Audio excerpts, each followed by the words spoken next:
amazing projects for about 10 minutes, and then we call Timotheus, because he's in Oslo, because he's also sick actually, but he's doing this Skype with us, and he's very sorry he couldn't be here.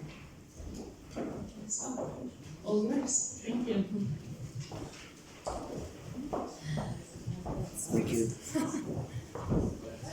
Hello, people in the back, can you hear us? Or me? Okay, thank you. So we want to start by thanking Tanya and Ghost Contemporary and people who work with her for having invited us here today. We are super happy to be here.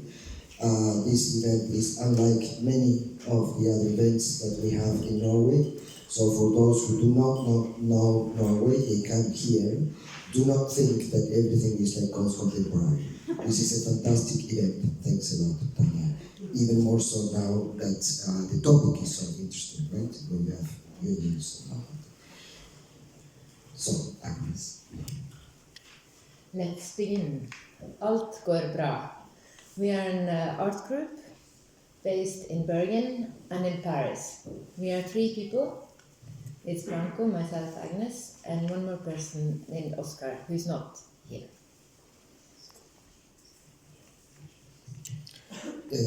So we will take the first 10 minutes to very briefly introduce our work. So what you see there is an installation. The title of it is Le Grand Maître after Séjar. So for those French speakers here in the room, you know that Le Grand Maître is a phrase that is difficult to translate because it sounds either like the big Målebånd. Measuring tape. But also it sounds like the great master. So it can mean either meter, a centimeter meter, or master. So this is an installation that we did to honor our working machine that is called mimeograph. So what you see there is a printing machine with which we make our books and other things. And this is an installation we did at the Victoria and Albert Museum this year. It's 32.5 meters long. That's why I tried to go to the next slide, because I thought we had the other side. There you see the long one. But the next slide is about a different project. This is called Den norske idealstaten. It's a project we worked on for the last 2 years. We basically traveled all across Norway and talked to people about their dreams and visions for society, for the future. And then we created artwork out of the responses that we got. So these are some of the artwork. Because if you were going to create artwork based on responses on such a question, what kind of format should that be? So we decided to work on coats of arms and on banners, or fal, as we say in Norwegian. There are both, in Norway there is no nobility, so coats of arms are generally perceived to be for the state or for the county or municipality. So they are symbols for communal identity, you may say. So these ones are based on the conversations that we had with people. They're about this big and acrylic on aluminium paintings. So this goes back to our machine, and actually you can see it there on top.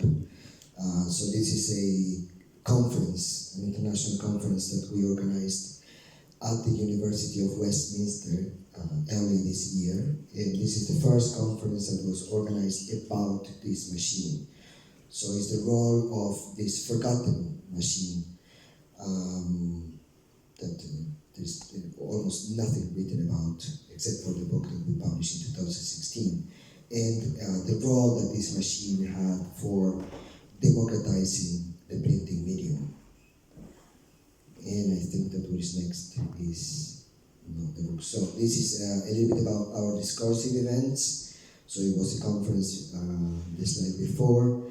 And this is a series of talks that we have been organizing at Bergen Kunsthal since 2015, and that's Jacques Rancière.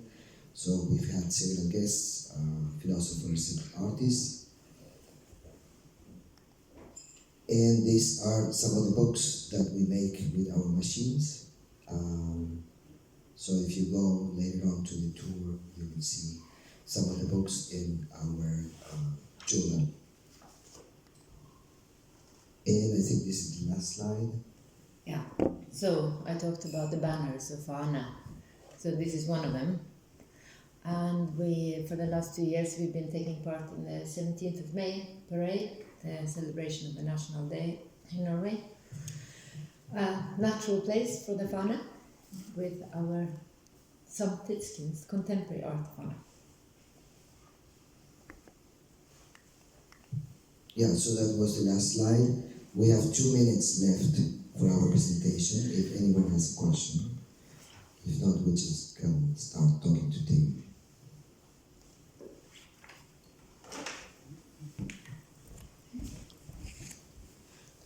I can say that one of the books that we published that you can see in here later is from that series of talks that we organized called Tovabia.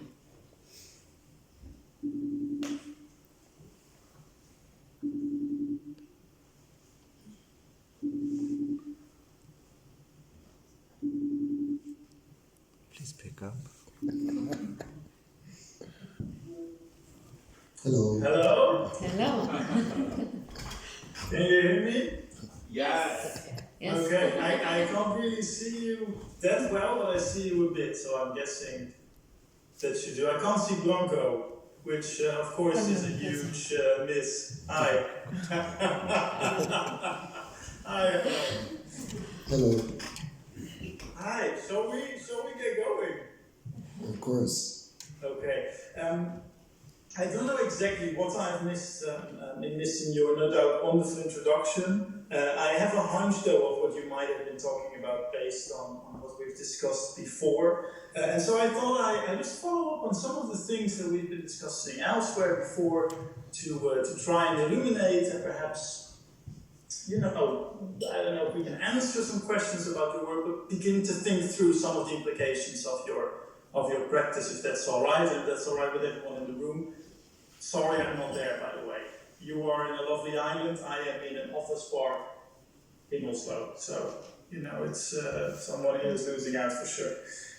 Anyways, perhaps presuming that you've spoken about your oeuvre as a whole, right, about your praxis in a holistic sense, could you talk perhaps to me a bit about the relationships between the various aspects and parts of your work? Because your work is quite multiplicitous, there's quite a lot of different things that you do, from installation and talks and lectures to discussions to and making shields and flags and banners. And so could you talk a bit about how they relate to one another, perhaps in terms of a signature? Is there a signature? Are you somehow as a collective the authors of something that we should see? Well, the first thing is maybe working recklessly without stop and producing a lot and doing a lot. And I think that's what we do is quite consistent because it's fed by the same thoughts. So for us, theory is very important in practice in manual work. So it's like, how do we bring a balance between theory and the skill of the hand? Yeah, and how does one inform the other one, I would say. Hello? Yeah, can you not hear me? You were gone for a second, there you are again. Hi. Yeah. Should we try to repeat that? I think it's important. From the start. No, remember how to start talking, I couldn't hear it. I was just emphasizing on the theory and the practice that for us it's very important that these two components feed into each other. You have a thought that manifests in a material piece, but through the process of working on the material piece, it informs your thought again, which is, I guess, something most artists are familiar with to some extent. Yes, and which I guess is explicated to some extent by your work with the mimeograph also, right? Where you seem to really, also in the writing about the mimeograph, take kind of a post-Heideggerian approach or something where it seems to be, the focus of technique seems really important there in that sense. Maybe I could, because I want to talk about the mimeograph, right, a bit, but I also want to talk, I don't know if you've spoken about the mimeograph a lot, or if everyone in the audience is now sitting there thinking, we had a super brief presentation, so. But I want to talk about the mimeograph, but I thought I want to ask you first about the Norske Idealstaten. Did you speak about this? Very briefly, yes. Okay, because I thought this might be really interesting because I'm fascinated by it, right? And so I'll ask you maybe to talk a bit about that, and I have 3 questions. I've sent them to you briefly before this, so you might have had a quick look over them. This project where you were trying to rewrite Plato's Republic with the Norwegians, right? I love this sort of category, the Norwegians. I'm sure they're very proud. Anyways, so with the Norwegians, we're trying to rewrite Plato's Republic, and there's 3 questions. I'll ask them at once so you can talk about them in one go. I think it might be best. And here, after rewriting the Republic, you make a series of coats of arms, of shields, and of banners to create, well, you can talk about what it is you're creating. So there's 3 questions. The first is why return to Plato? Right? Why not go to an alternative foundational or formative text when it comes to ethics or community or governmentality and so on and so forth? This is the first. I'm sure you can answer that. The second is, what is the implication of doing this in Norway as opposed to, say, France, given that, of course, your project runs across those two nation states? What is the implication of doing this in Norway, predominantly with Norway's very specific history and Norway's very specific presence, as opposed to that of France? And then finally, and this I guess is the most, I don't know, it's the most important question, but it seems to be a vital question. What is implied by creating coats of arms and by creating banners, right? It seems to be something that's happening a lot in political art, the return of various kinds of banners and flags in whatever form and with whatever intention behind them. That seems to be something that we're seeing a bit. So I was just wondering, what is your distinct ideas in creating those banners and flags? I read in an interview that for one, they are not commodities in the sense that so many other things are, right? But that is not to say that they're non-ideological. They of course refer or are part of a very distinct, different type of ideological formation, that of the nation state, that of royal dictatorships or whatever. So I was just wondering, what is it with those banners and those flags and those coats of arms? So, Plato, Norway, flags. That's the question. I think the questions are kind of interconnected, but I think we'll have to try to answer relatively briefly. Plato first. Well, Plato's Republic is the first book in our Western tradition that discusses what is a good society. Also, it's after the Bible and the Quran, the most read book in the world, if I'm not mistaken. So, and it opens a lot of questions. And there's a lot of things you can agree or disagree on, but it opens a lot of questions, which means that we find it, why not? And I should say that Idealstaten is the Norwegian translation of Plato's concept of the ideal state. So it's very well known in Norway as a word, as a term. And then your question was, did you want to say something more about that?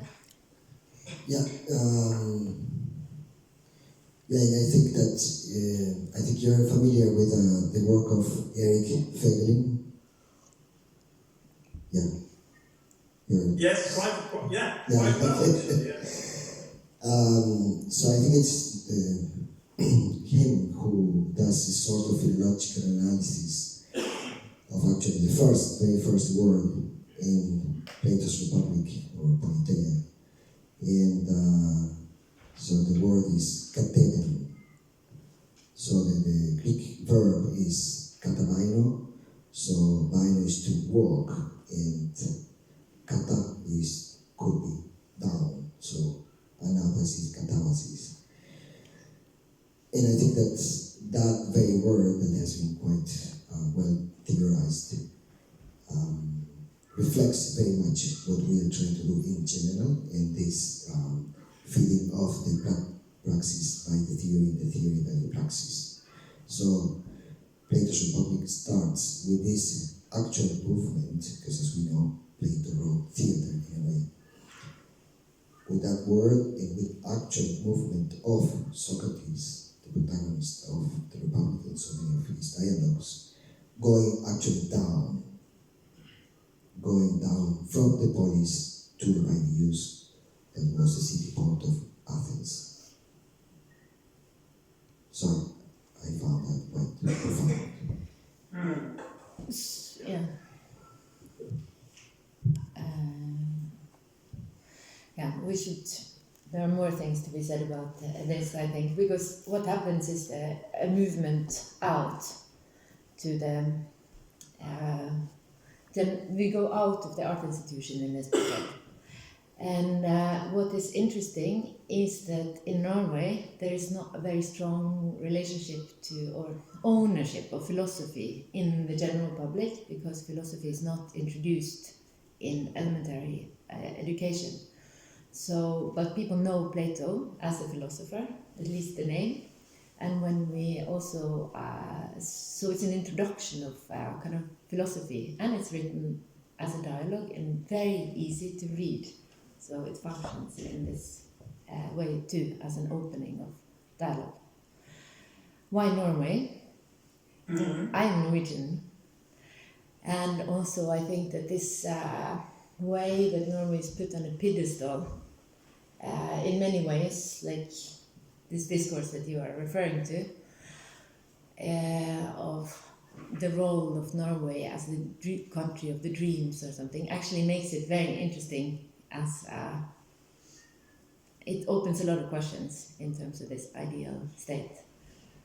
And also it is a small country, so you can reach kind of larger parts of the population in an easier way than many other countries, if you want to go in dialogue. And yeah. No, but if I remember well, in your question, written question, you were saying that if a project like this could not actually contribute to strengthen the stereotype, and I would say it's rather the opposite, if we can. Okay, great. And this ties in, I guess, to the third question, right? Yes. Norway, and then the flags and the coats of arms. So perhaps say something about that also. We don't have flags. Well, no flags. it is very important. I mentioned in the presentation that in Norway, coats of arms is associated with civic coats of arms, because there is no nobility in Norway. And also the banners are associated with schools. To a great extent, this is a school banner, in addition to, of course, the unions and other uses, but it has, I think, a little bit wider sort of spectre of use in the community. And people, there's an expression of walking behind a fauna that is used in common language. So it means like I am standing behind this. And one of the questions we ask in the project is it possible to imagine a symbol that we can gather around today? Are we so dispersed in our little groups of interest of different kind of sorts that it becomes difficult? Or are we actually, can we agree on some things? That can we create some symbols that we feel like many of us can stand behind this one, can walk behind this one? And there is also a political movement of change in the country that puts the coats of arms on the agenda. Many of them are changed, specific coats of arms at this point. So many people are concerned with that. They are losing the symbol of their identity of place, or it is being replaced. So it actualizes it a bit. So in that sense, the Norwegian context is sort of doubly important, right? I guess. Definitely, yes. Okay. Yeah, and the other thing that you brought up was our questions or thoughts about these objects that we're working with, that apparently have some kind of ontology that is undone once they are appropriated privately. So it's like you undo the very essence of the object if you buy it. So it's not like a painting or like a handbag or something that you can buy and make it yours. And you said that probably we have been thinking about this a lot, and that we had a lot to say about it, but we don't. So if you do have something to say about it, we're very curious. I mean, does the materiality matter?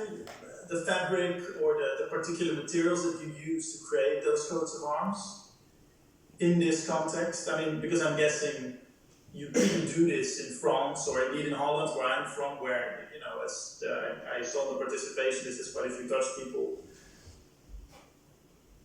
And I guess we all know that once you start waving a flag, it doesn't bode well for your political sort of background or preferences, I guess. And Barbara and I spoke about this before, that of course in Norway this is completely different. It's completely different history, completely different contextualization. And so I wondered,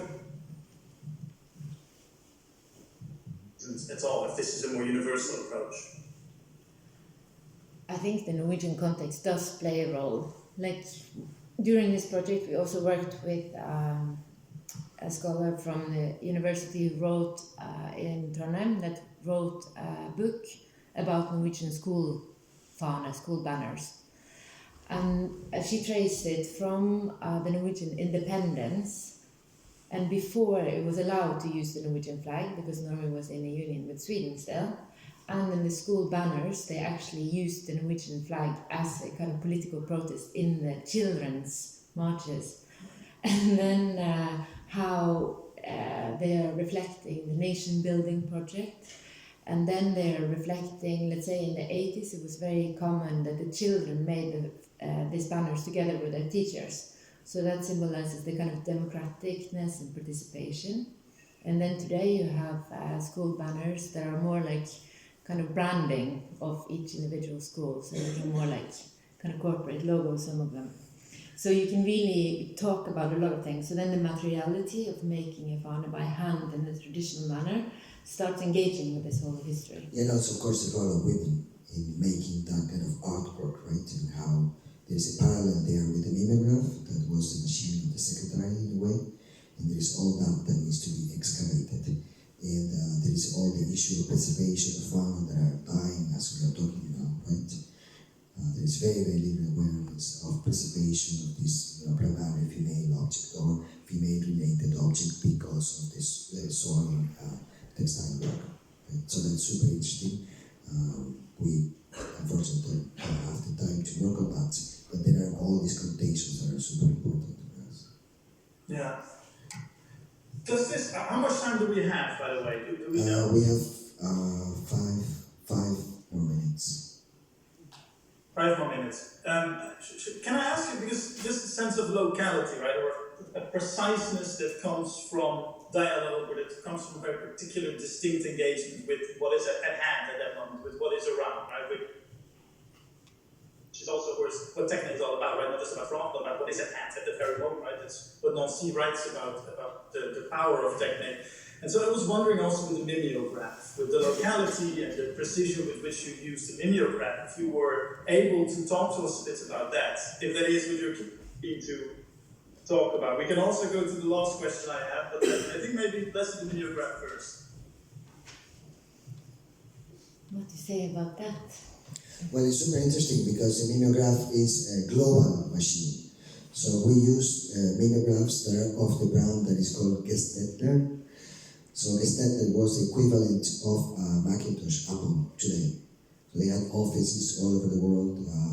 There's a map of Scandinavia with dots. So in Norway they were like, I don't know, like 20 or 30 dots. So they were not local machines. They find it somewhere else. They were mechanical machines. And they refused to go digital. So it's the political fight is somewhere else. So it's not, I clearly cannot see the locality for now, but... No, right, because they were used, you write about this, or you did a talk at Westminster, which you write also about this, and you introduced the mimeograph via Marx and via the set of revolutions or moments of resistance where it was used effectively across different places. And so this is what I was wondering about, right? So you have a project which is Planters Republic, which seems to be very Norwegian in a way, and then you open up to the mimeograph, which is sort of punctured throughout. And so I was just wondering how these two might be related and how you came up with this notion of the mimeograph for your distinct purposes here of working from theory into practice and from practice into theory dialogically or dialectically or however you want to describe that. But there is one thing that is local in a way with the use of this kind of technology. If we think about how did you disseminate information before the internet? So obviously that kind of dissemination of information would happen a lot more hand to hand, right?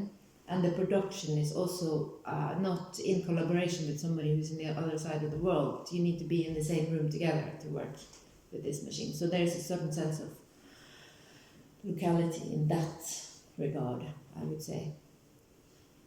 A kind of presence in the process. So the body. I'm not sure if it's about that, but encounters between people, maybe. Okay. I mean, to speak about those people, this is my last question, right? So to speak about those people, this is pertaining to your lecture series, right? So I think, there's so much interesting stuff about your practice that we could discuss, but I was thinking it might be nice to do Plato's Republic and the mimeograph, and to talk a bit about the lecture series. You've created a quite, I think, stellar lecture series with some wonderful people who come and talk. And here my question is, if you organize a lecture series like invite continental philosophers or critical theorists and so on and so forth, what is your aim with that, linking back to those other two projects? Who are you trying to reach and what are you trying to tell them that other institutions like the university that I am at or governmental organizations that they don't offer, that they do not share or create the space for? Well, as far as I understand it, the particular case of Bergen, I hope I'm not misrepresenting anyone, but people at the university tell us, including the Art Academy, that it is a little bit problematic for them to attract the public from the city. So somehow the universities feel some kind of, that it's not that easy for them to reach out. So people from the university come to our events. Maybe we reach quite a lot of artists. And the aim is actually a bit capricious. It depends on us. It doesn't follow any particular program, but it's whatever we are researching at the moment and that interests us, that we want to share with people. We think that there should be much more work on theory in Bergen and maybe in Norway in general. So we have these study groups that go with the cities that are not very popular, but people should help us advertise that they come so that we can think again. Okay. Is that, are we continuing or is this? I'm looking at the boss and she says no. So this is it? I think so, yeah. It's questions. Yeah. Thank you very much.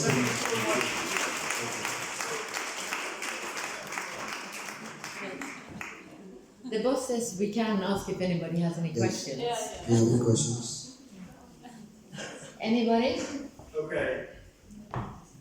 No, apparently not. Okay.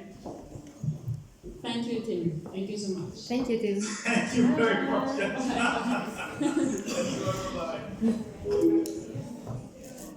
And thank you, Alt Går Bra.